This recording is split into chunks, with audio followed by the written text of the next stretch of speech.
캐나다의 신규 영주권 취득자 수가 지난 1월에 이어 2달 연속 큰 폭 증가한 것으로 조사됐습니다.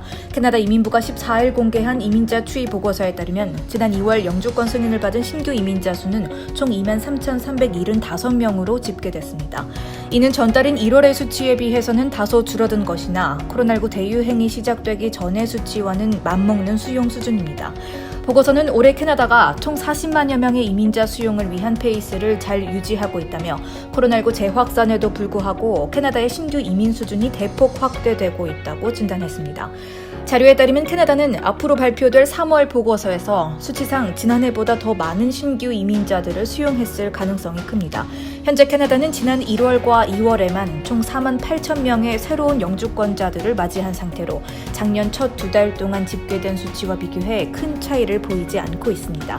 실제로 지난해 3월에는 코로나19 대유행이 발병하면서 이민자 수가 현저히 줄어들었고 급기야 4월에는 영주권 승인을 받은 신규 이민자 수가 전년보다 평균 3만 명 감소한 4,100명에 그친 바 있습니다.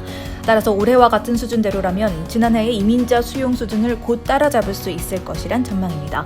더불어 이민부는 현재 캐나다에 이미 취업비자로 거주하면서 일하고 있는 경제 이민 카테고리의 영주권 신청자들을 신규 이민자로 받아들이고 있기 때문에 코로나19 입국 제재에 따른 여파를 최대한 차단할 수 있을 것으로 보고 있습니다.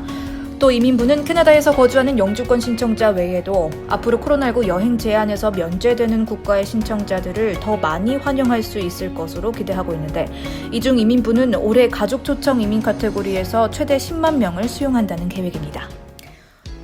다음 뉴스입니다. 코로나19 방역수칙 위반으로 벌금 처분을 받은 BC 주민들은 서둘러 미납된 벌금을 납부해야 할 것으로 보입니다.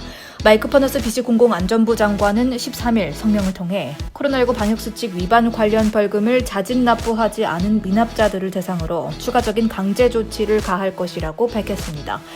BC 당국은 미납자들이 밀린 벌금을 확실히 납부할 수 있도록 하기 위해 이번 입법심회의에서 이와 관련된 안건을 상정할 방침입니다.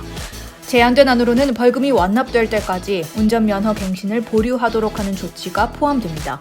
파너스 장관은 이는 BC 주민들이 벌금 티켓 미납률이 갈수록 높아지는 것에 대한 우려에 따른 조치라며 앞으로 미납자들이 스스로의 벌금에 대해 책임을 질 수 있도록 조치를 취할 것이라고 경고했습니다. 실제로 이달 초 법무부가 발표한 통계 자료에 따르면 지난 3월 27일까지 코로나19 방역수칙 위반자의 88%가 벌금을 내지 않은 것으로 드러났습니다. 코로나19 대유행이 시작된 지난해 3월부터 지난달 말까지의 수치를 보면 BC주에서 발행된 110만 달러 규모의 벌금액 가운데 71만 7천여 달러가 미납된 셈입니다. 정부를 대표해 티켓 벌금을 회수하고 있는 BC 공영보험사 ICBC는 현재 처리 중인 코로나19 티켓 보유자 1,162명 중 12%만이 벌금을 납부했고 이 벌금액은 31만 7천여 달러에 그치고 있다고 덧붙였습니다. 파너스 장관은 벌금이 미납될 경우 ICBC가 임금이나 자산을 차압하거나 법원을 통해 개인 자산을 압류하는 등 추가 조치를 취할 수도 있다며 그 이전에 코로나19 벌금을 낼 때까지 운전면허 갱신을 보류하는 방안을 검토하고 있다고 전했습니다. 다음 소식입니다. 뉴웨스트민스터의 일부 장소에서 야외 음주가 허용될 전망입니다. 뉴웨스트민스터 시의회는 지난 12일 밤에 진행된 본회의에서 시내 6곳의 공원에서 음주를 임시로 허용한다는 조례안을 통과했다고 밝혔습니다. 이로써 뉴웨스트민스터는 노스밴쿠버시와 포트코키틀람 그리고 밴쿠버시에 이어 일부 야외 장소 내 음주를 허용하는 안을 통과시키는 네 번째 메트로 밴쿠버 도시가 됐습니다. 노스밴쿠버와 포트코키틀람은 지난해 야외 음주 프로젝트를 임시로 도입했다가 영구화하기로 결정했고 밴쿠버시도 지난해 조례안을 통과시켰지만 올해부터 본격적으로 시행할 예정입니다. 야외 음주가 가능하게 될 뉴웨스트민스터 공원은 무디파크, 피어파크, 흉파크, 포트 로얄파크, 그림스턴파크 그리고 세퍼튼 파크로 총 6곳입니다. 공원 내 음주가 가능한 시간은 오전 11시부터 해가 저물기 전까지이며 공원 내 지정 장소에서만 음주가 가능합니다. 시의회는 야외 음주 프로젝트의 구체적인 시행 시기를 조율하고 있지만 올 여름부터 가능하게 하는 것이 목표라고 덧붙였습니다. 다음 뉴스입니다. BC주가 불법 약물 비상사태를 선언한 지 5년이 된 가운데 BC주 정부가 주 내에 약물 소지 비범죄화를 연방보건당국에 공식적으로 요청할 예정이라고 밝혔습니다. 시엘라 말콤슨 BC주 정신건강약물중독부 장관은 14일 기자회견에서 이와 같이 발표하며 약물 비범죄화를 통해 복용자들이 더 이상 숨어 지내는 대신 약물 중독에 대한 의료 서비스를 받을 수 있도록 해야 한다고 말했습니다.